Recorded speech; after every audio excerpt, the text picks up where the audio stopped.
Salut, chers apprenants, c'est le professeur Zamblé. Aujourd'hui, nous voudrons vous proposer un petit résumé sur le cours des oscillations mécaniques. Donc, je vous demande vraiment de prêter attention à ce cours et vous allez voir que rien n'est caché sous le soleil. À la fin de cette vidéo, vous serez capable de déterminer les équations différentielles des mouvements oscillatoires et les solutions éventuelles, y compris aussi même comment il faut faire la courbe représentative de ces équations. Donc, sans plus tarder, nous allons passer à l'ordre du jour. Suivez très bien et restez concentrés. Voici le titre de la leçon. Nous parlons aujourd'hui de l'oscillation mécanique. L'oscillation mécanique, dans un premier temps, nous venons le cas d'un pendule élastique horizontal. Il y a aussi des pendules élastiques verticales et aussi des pendules circulaires. Mais aujourd'hui, nous allons seulement nous limiter seulement qu'au cas des pendules élastiques horizontales. Dans la prochaine vidéo, nous verrons aussi le cas des pendules verticales. Le cas des pendules horizontales. Voici un ressort qui est là. Nous avons ici un ressort déterminé par 3 positions. Et ici, nous avons quoi? Ce ressort qui est là est muni d'un repère OIJ. Sur ce ressort, à l'extrémité ici, on vient ici, on met un solide M et S, de masse petit m, le solide S de masse petit m. On accroche ce solide à l'extrémité droite du ressort ici. Vous voyez très bien. Maintenant, qu'est-ce qui va se passer? Un opérateur vient et il exerce une force sur le solide. Ça dépend de la direction de la force que l'opérateur va exercer sur le solide. Si l'opérateur, voici la position initiale du solide qui est là, l'opérateur vient ici et il exerce une force sur le solide. Ça veut dire quoi? Il écarte le solide de sa position initiale. Donc, on va d'abord noter ici, ça c'est la position d'équilibre. La position d'équilibre du solide. Et ici, nous avons position ou bien état allongé. Position ou bien état allongé du solide. Et du ressort. Et ici, nous sommes dans une position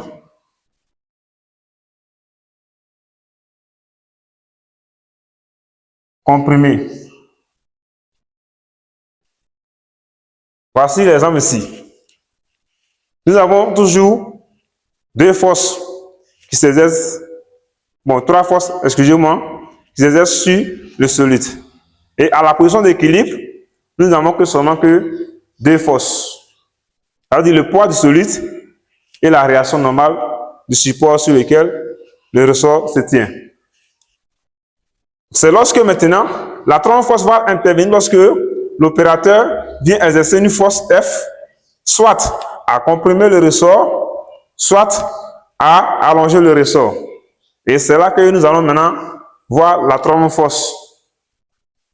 Voici la position d'équilibre qui est là, du repère.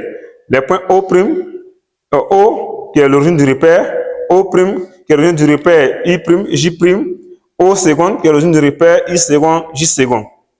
Donc ces 3 origines sont au même niveau. Tout simplement, c'est pour indiquer les différentes positions du solide lors de la compression et lors de l'élongation. L'opérateur vient, le solide étant à sa position d'équilibre, initialement, on n'avait seulement que 2 forces qui s'exerçaient sur le solide. Le poids du solide et la réaction du support. L'opérateur vient. L'opérateur exerce une force, c'est-à-dire attrape le solide et il attire vous voyez, il attire le solide pour aller comme ça, dans ce sens-là. Lorsque l'opérateur écarte le solide de sa position d'équilibre, pour aller vers comme ça, aller de la gauche vers la droite, c'est-à-dire que nous sommes dans ce cas-là, le figure qui est là. Voici la position d'équilibre de l'objet. Donc, on voit que quand l'opérateur a exercé une force sur le solide qui est là, le solide s'est écarté de sa position initiale, que nous voyons ici, jusqu'à une position T quelconque. Qu'est-ce qui va donc se passer? Lorsque l'opérateur a exercé sa force pour pouvoir écarter le solide de sa position d'équilibre, l'opérateur ne va pas maintenir le solide, il va le relâcher. Une fois que le solide est relâché, le ressort maintenant sera suivi à un mouvement oscillatoire.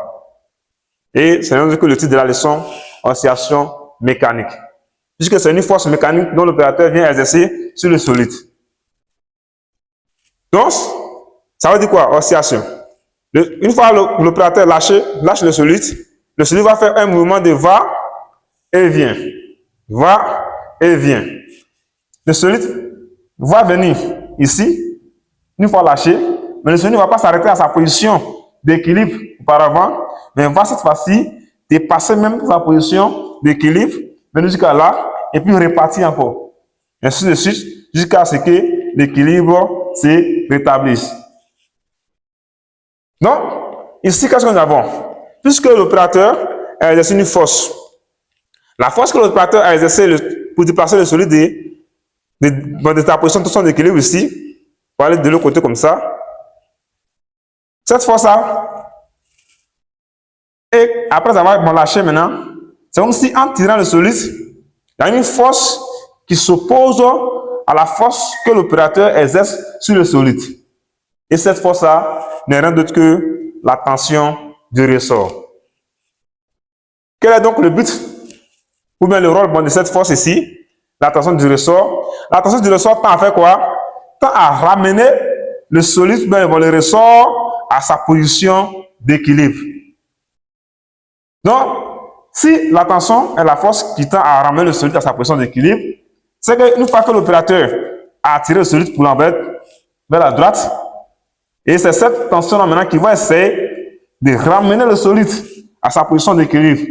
Donc, ici aussi, on va voir, cette fois-ci, l'opérateur est venu à comprimer le ressort, c'est-à-dire à exercer une force à comprimer le ressort, que nous voyons ici. Mais la force que l'opérateur a exercée, une fois que l'opérateur va lâcher maintenant le solide, c'est-à-dire abandonner le solide à lui-même, cette force, dont s'appelle la tension, va essayer de ramener le solide à sa position d'équilibre. Donc, suivez très bien et soyez concentrés. Plusieurs ont la difficulté, quand ils arrivent là, comme il faut essayer de donner le sens, de représenter la tension du ressort. Donc, suivez très bien.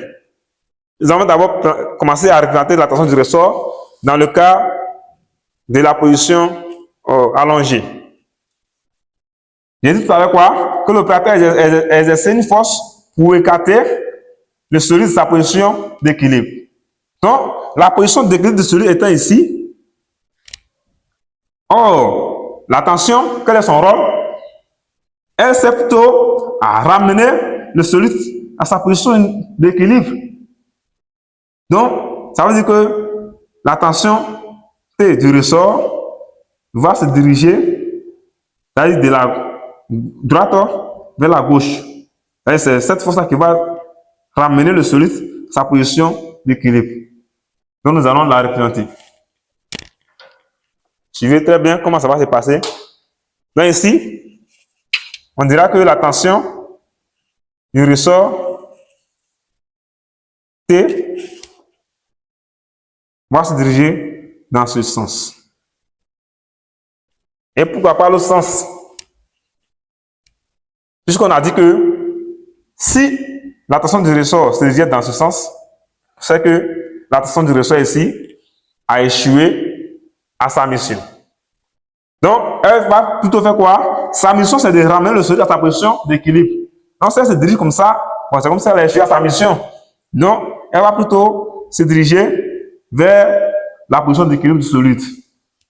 Revenons à ce cas. Lorsque le ressort est comprimé, C'est-à-dire les critères de sa position, d'équilibre jusqu'à une position quelconque. Une fois le solide est lâché, la tension du ressort tend à faire quoi? Nous avons dit qu'elle tend à ramener le solide à sa position d'équilibre. Où est donc la position d'équilibre de l'objet? C'est cette position qui se retrouve là, qui se retrouve là. Donc, cette force-là va pouvoir se diriger où? Comme ça? Non.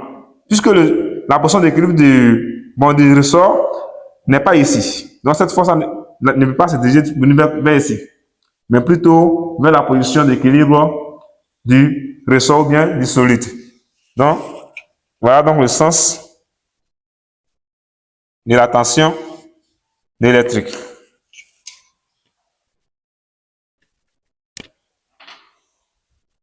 Le sens de la tension T du ressort. Son point d'application, c'est le point de contact du solide avec le ressort, ici, et on a ça, la tension T. Ok. Les forces étant donc représentées, nous allons donc passer aux différentes questions dont vous pouvez faire face dans une épreuve. La première des questions, c'est de pouvoir étudier le mouvement, ou les caractéristiques du mouvement du solide lors des différents mouvements oscillatoires. Et ça ne sert à rien d'autre que pour déterminer d'abord l'équation différentielle et après chercher maintenant une solution à cette équation que nous allons déterminer. Puisque à chaque équation correspond une solution. Donc, on va passer maintenant à la première étape, qui n'est autre que détermination de l'équation différentielle. On va d'abord prendre le premier cas qui est là. Le cas d'élongation et le cas de compression. Donc, regardez très bien. La première partie, il y a maintenant noté premier astérisque, équation différentielle.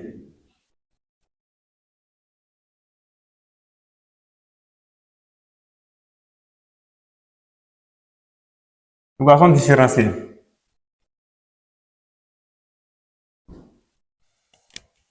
Donc, il y a d'abord le cas solide, le ressort allongé.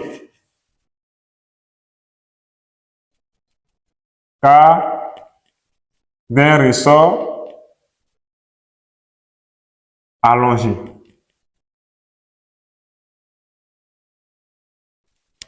Okay. Avant tout cela, il faut d'abord faire une étude dynamique pour pouvoir déterminer l'équation différentielle en question. Ici, pour pouvoir déterminer l'équation différentielle en question ici, il faut d'abord connaître le système d'études. Ici, nos systèmes, ce n'est rien d'autre que le solide et le ressort. Mais ici, on supposera que la masse du ressort est négligée. Donc, le système, en quelque sorte, pourra donc se limiter tout simplement à l'étude du mouvement du solide. Donc ici, premièrement, comme il est dit, on va essayer d'abord de faire des inventaires des faces. On a ici quoi? Premier point, on définit d'abord le système. Système. Deux points. Et on ouvre des accolades. Solide S. De masse M. Après avoir terminé le système, il faut préciser le référentiel dans lequel on travaille. Si c'est un référentiel lié à la Terre, on dira que nous sommes dans le cas du référentiel terrestre supposé galiléen. Donc, puisque ici l'étude est liée à la Terre, on dira que, d'abord référentiel.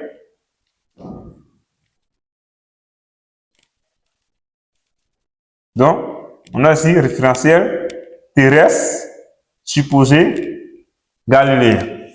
Après avoir défini le référentiel, il faut déterminer la base dans laquelle on travaille. Ça veut tout simplement dire quoi? Le repère. Ici. Repère. Deux points. Ici, nous avons choisi quel repère? Le repère OUJ. Le repère OUJ. Et sa base, ça va donner que la base UJ. Après ça, qu'est-ce qu'on va faire? On va faire maintenant l'inventaire des forces. On appelle généralement bilan des forces. Couramment, bilan des forces extérieures. Bilan des forces extérieures. Ici, nous avons combien de forces? Est-ce qu'on va prendre la position d'équilibre? Non. Si on considère la position d'équilibre, on a seulement que deux forces là-bas. Donc, on va considérer les deux positions. Si on prend la position allongée du ressort, si on considère pour cette position, nous aurons trois forces, y compris cette position, trois forces. Donc, on va donc les citer. La force, la tension T du ressort, bien sûr. Le poids P du solide, il faut préciser, c'est bien.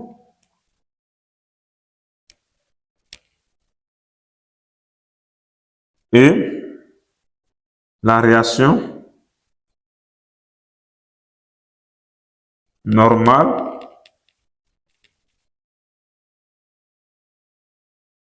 du support. Ici, nous sommes dans le cas où il n'y a pas d'effort absence d'effort de frottement. Donc, on appelle ce type de mouvement le mouvement oscillatoire non amorti. Donc, qu'est-ce qu'on a ici?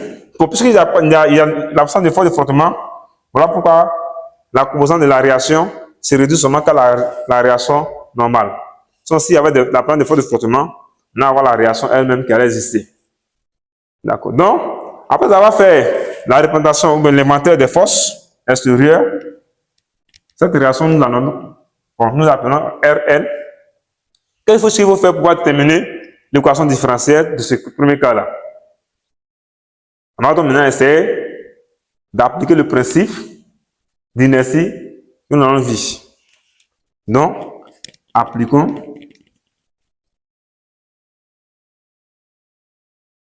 le principe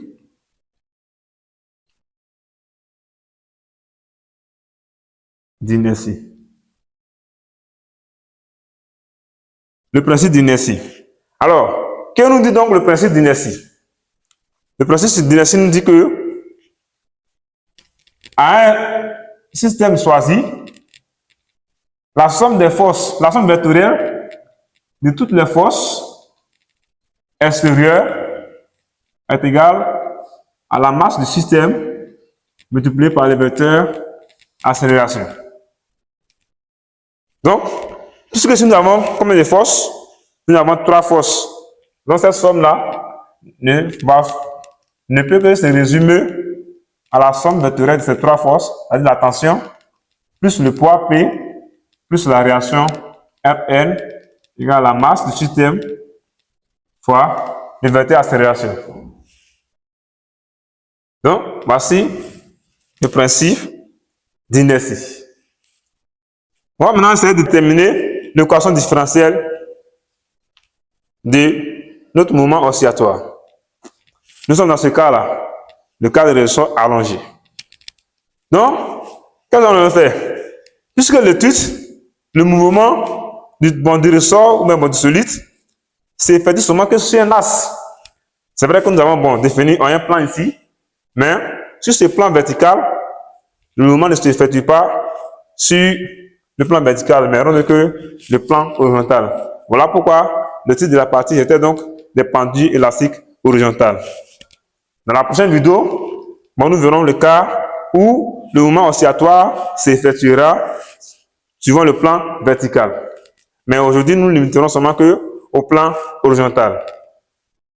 Donc, sur cet axe-là, puisque le tout se fait seulement que suivant un seul axe, il n'y a que l'axe horizontal qui est l'axe des abscisses, Donc, on va essayer de faire quoi? Nous allons projeter cette relation que nous avons mis là-bas sur cet axe.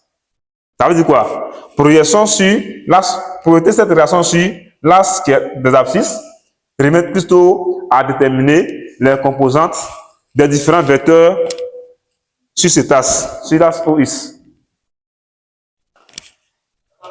Donc, qu'est-ce que nous avons? Regardez très bien. Le poids. La direction du poids est comment? Le poids, c'est la verticale du lieu. Et il faut comprendre aussi la réaction normale. La direction de ces deux forces-là sont comment par rapport à l'axe d'abscisse? D'abord, elles sont parallèles à l'axe des ordonnées.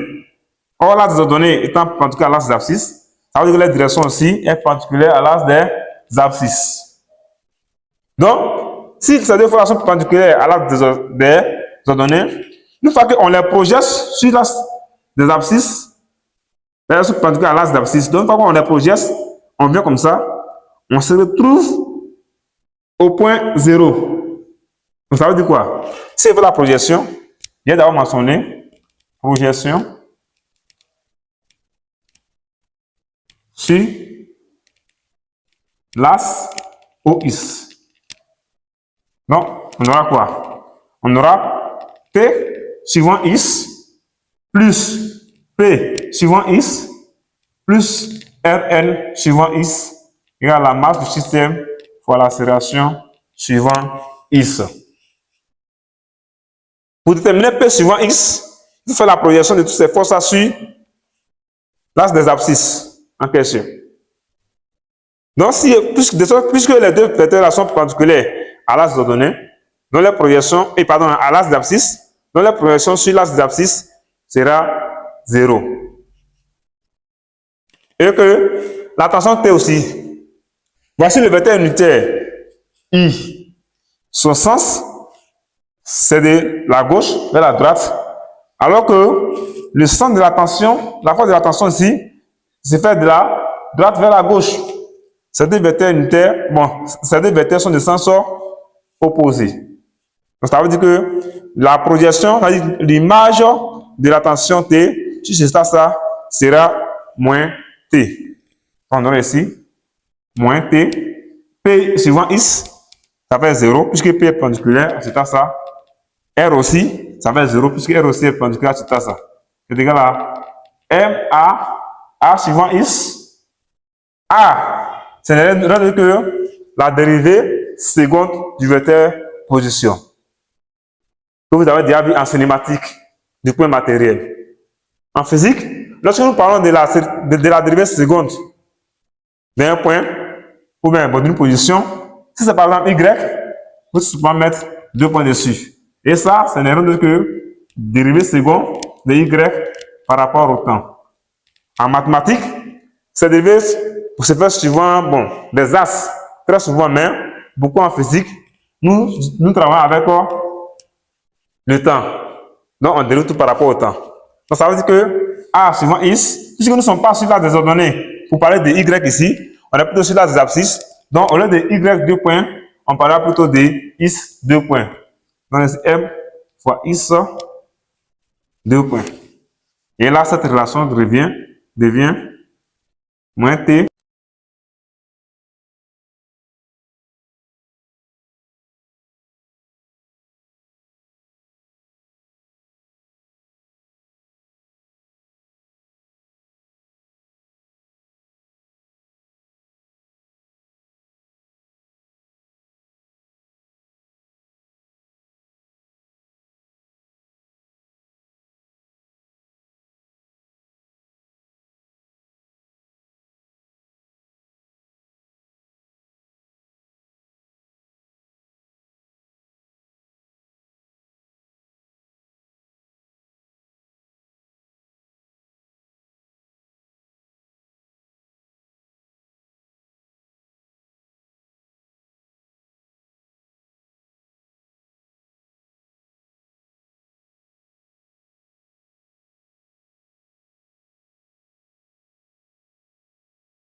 Donc, finalement, après avoir terminé l'équation différentielle du cas de ressort allongé, nous obtenons cette relation. Maintenant, comment vous terminer l'équation différentielle dans le cas d'un ressort comprimé? Tu veux très bien, bon, nous allons voir ça. Vous allez voir que ce n'est pas difficile.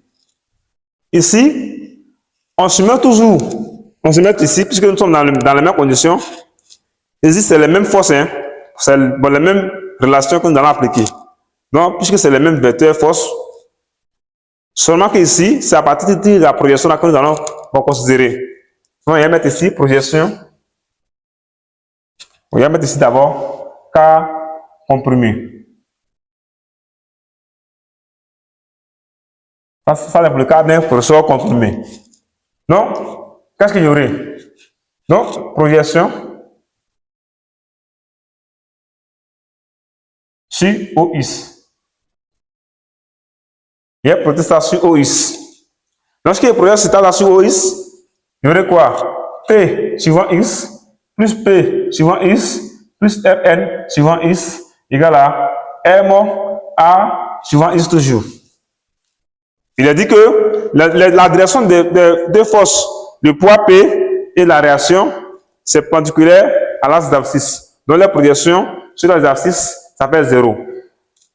Donc, mais pour T, pour cette fois-ci, regardez, comment est-ce que la tension se dirige? La tension T se dirige comme ça, dans ce sens-là.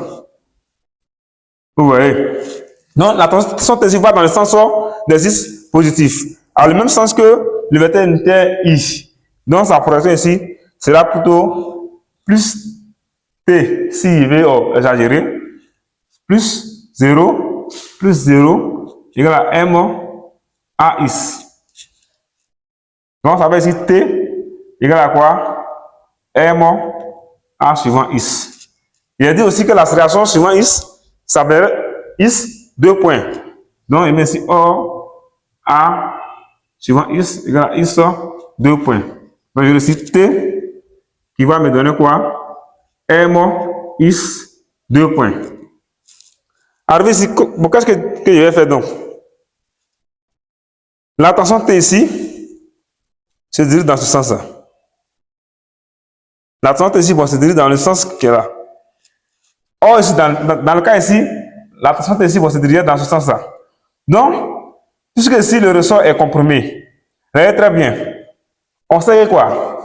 Or, T égale à quoi? Ça correspond T fois une variation de X en réalité. Or, cette variation de X, ça veut quoi? Ça veut K facteur de X à une position quelconque moins X à la position X0. Ou si vous voulez, pour ne pas travailler comme ça, pour ne pas vous mettre en confusion, on va mettre ici L. Et puis on met L moins L0. Ça, de manière générale, L moins L0. Ici, voici la position d'équilibre. Regardez pour cette longueur. Quand on comprime le ressort, on voit que la longueur elle-même, initialement, ça c'est toute la longueur de la ressort qui est là initialement. Et c'est cette longueur qui fait L0. Vous voyez très bien. Maintenant ici, ça aussi c'était cette longueur là, c'est ça qui est L0. Et c'est tout ça qui fait L. La position finale, c'est ça qui est L. Maintenant ici, on voit la position finale ici.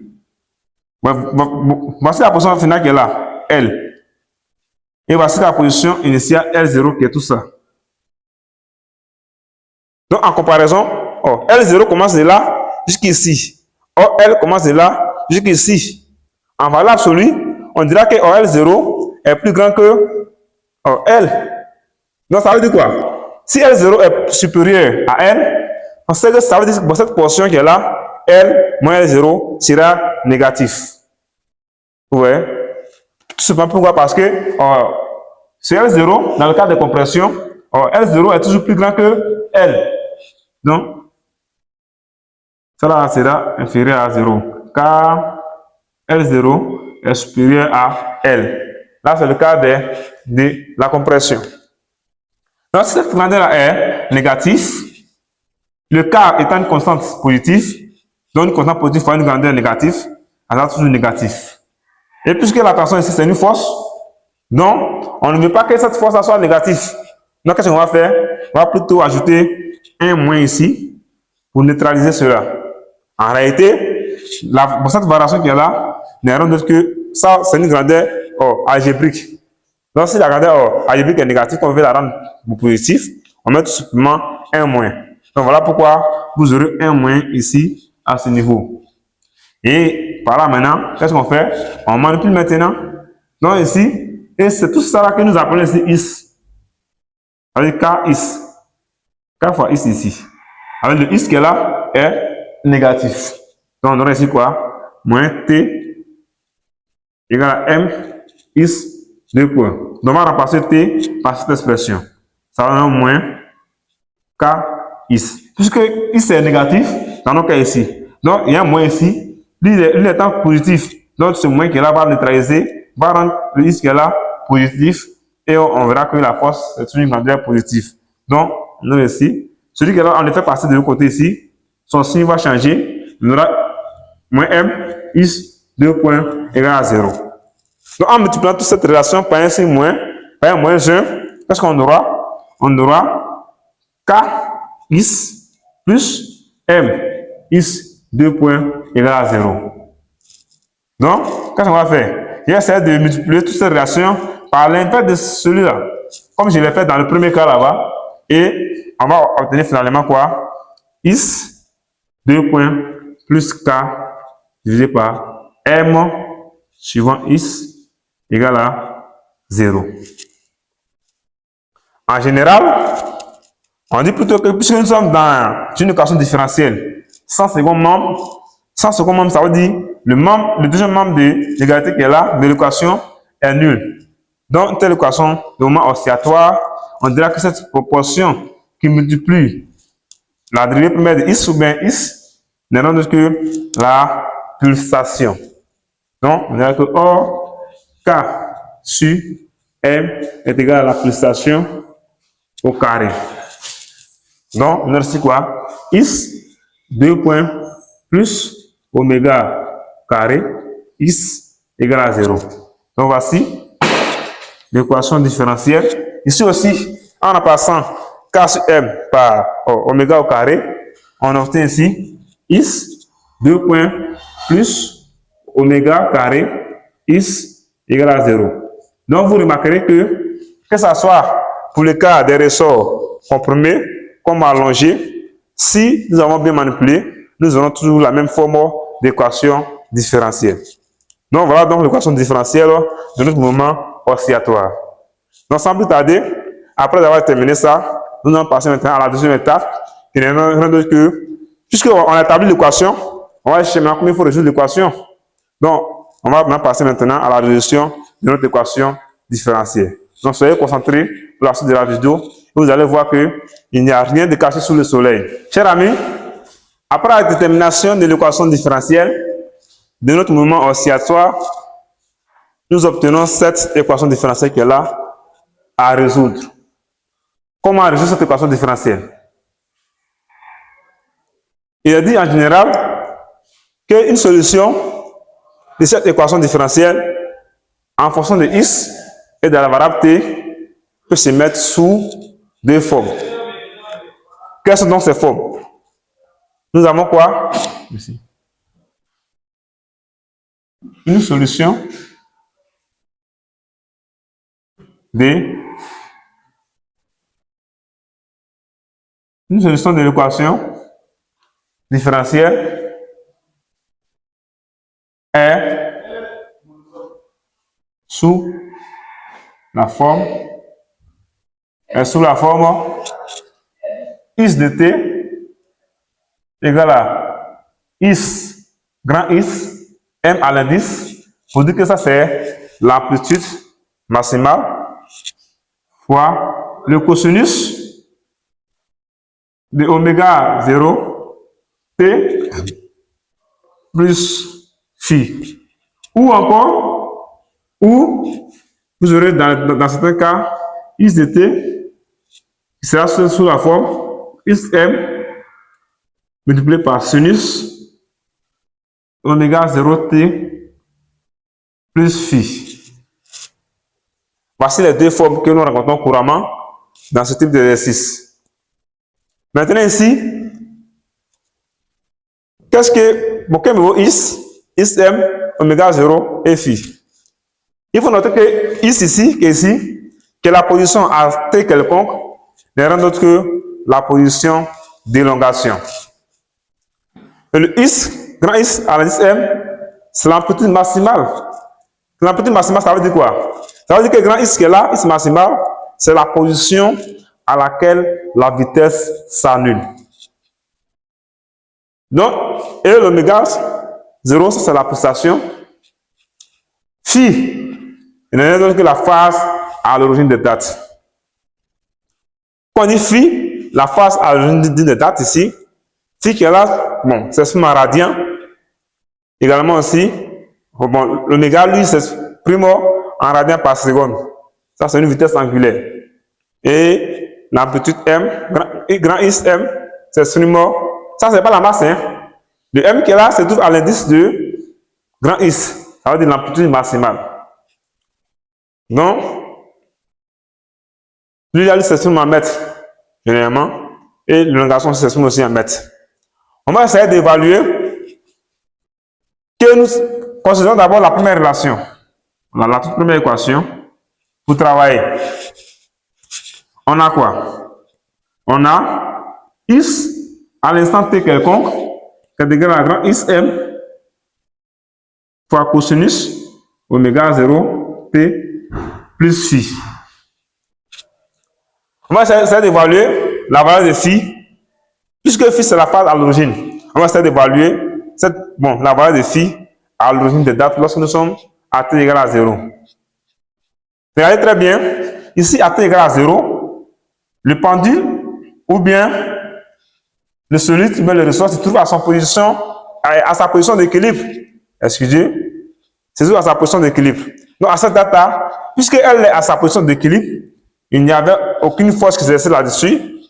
On pourra dire que tous corps qui ne sont pas en mouvement, qui sont fixes, ont une vitesse nulle. Donc, puisque ici, si on va dire quoi? À l'équilibre,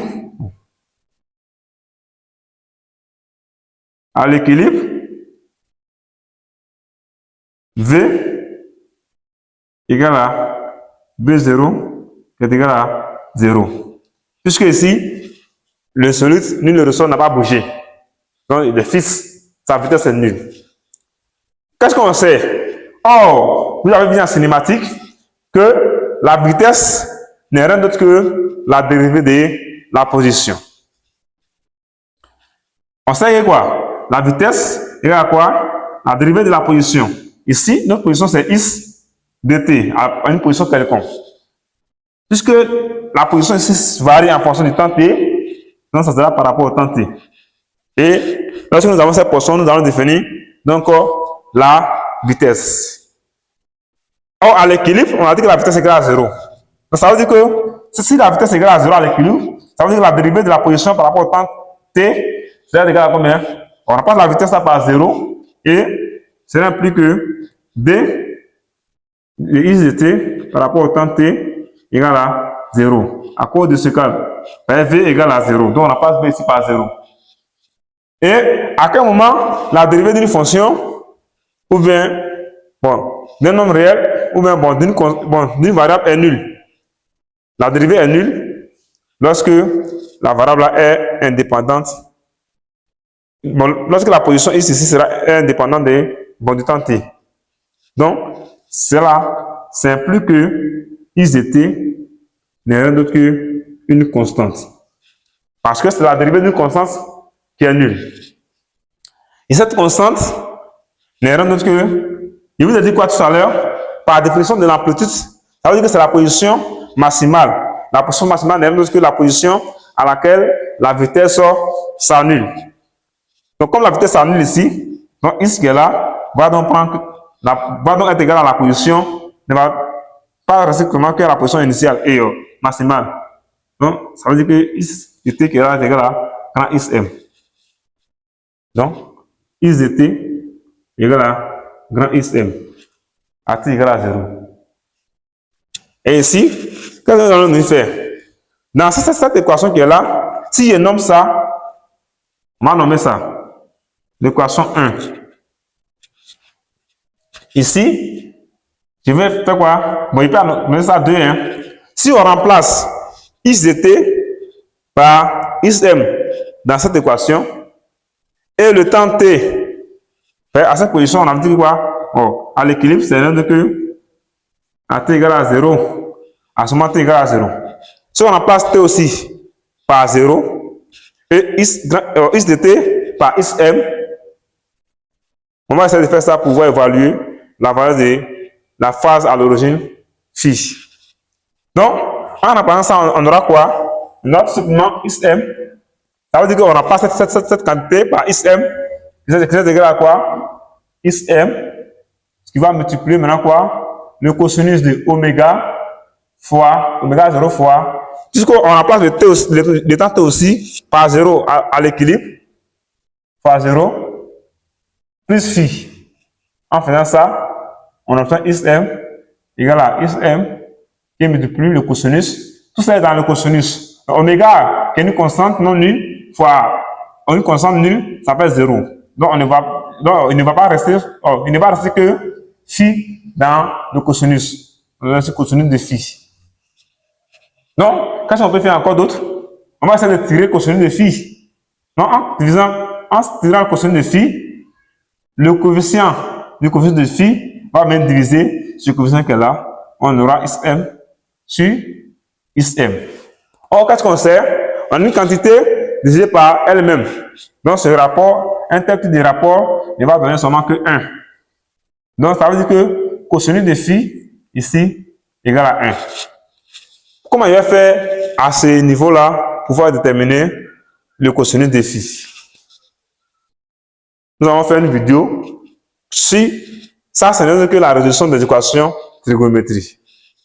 Donc, je me pose la question. Quel est donc l'angle qui a pour cosinus égal à 1? Une fois qu'il arrive à répondre à cette question, automatiquement, il peut déduire la valeur de phi.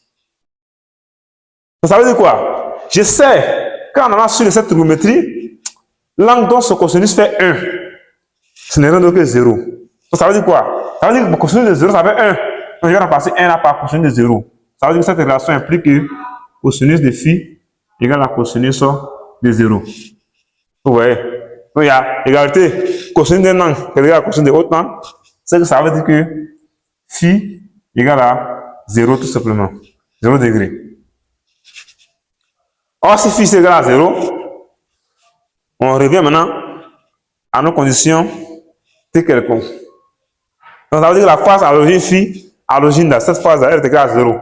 Donc, on peut même la négliger. Ça veut dire que dans la solution ici, donc, la solution, c'est réduit à x de t égale à xm cosinus .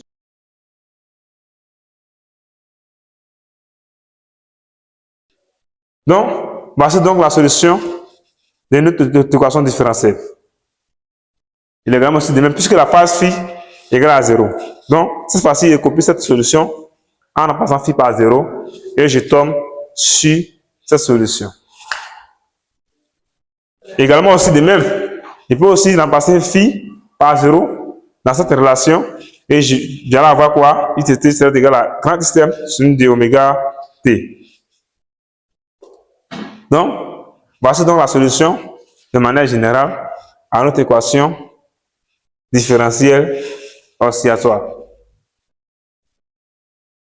Donc, sans plus tarder, on va donc passer à comment il faut déterminer, comment on appelle ça, les énergies. Ça veut dire l'énergie mécanique du système total. Et puis aussi, voir comment est-ce que cette énergie se comporte, si elle va se conserver ou pas. Après cela, nous sommes dans le moment d'oscillation. Ici, on va essayer de déterminer la période et la fréquence de l'oscillation. Donc, sans plus tarder, nous allons nous arrêter là. Je vous dis, mais cette vidéo, nous allons faire une vidéo pour la suite de l'exercice. Donc, je vous invite vraiment à ne pas manquer cette vidéo qui arrive. Donc, essayez de reprendre cette vidéo, ces exercices, et vous allez voir que en oscillation mécanique, il n'y a rien de compliqué. Faites beaucoup vraiment d'exercices. Nous allons créer cette page. Notre objectif principal, vraiment, c'est pour vous aider à comprendre ces notions. Donc, si vous avez aimé la vidéo, il faut s'abonner à notre page et n'oubliez pas d'activer la cloche de notification afin de suivre nos prochaines vidéos.